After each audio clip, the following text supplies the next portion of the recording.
Hello friend, welcome to technical fix channel. आज की video में हम मैकबुक में या मैकबुक का आप कोई भी वर्जन यूज़ कर रहे हैं तो उसमें आप किस तरह से ज़िप फ़ोल्डर बना सकते हैं। तो आज यही सीखने वाले हैं कि हम किस तरह से ज़िप फ़ोल्डर बना सकते हैं मैकबुक में। जैसे कि मेरे पास एक दो फाइल्स हैं, एक वीडियो है और एक पिक्चर है। आपके पास कोई ऐप हो सकती है, आप इसको ज़िप फाइल में रख सकते हैं। आपने सबसे पहले क्या करना है कि एक न्यू फ़ोल्डर बनाना है। इसके बाद जो फ़ाइल वगैरह होंगी, जो भी आपके पास फ़ाइल है, उसको आपने इस फ़ोल्डर में कॉपी करना है।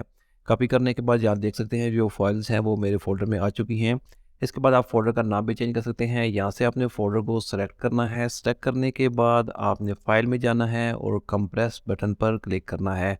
कंप्रेस पर क्लिक करेंगे तो यहाँ पर आप देख सकते हैं विदिन सेकंड आपका जो फ़ोल्डर था वो ज़िप फ़ाइल में कन्वर्ट हो चुका है।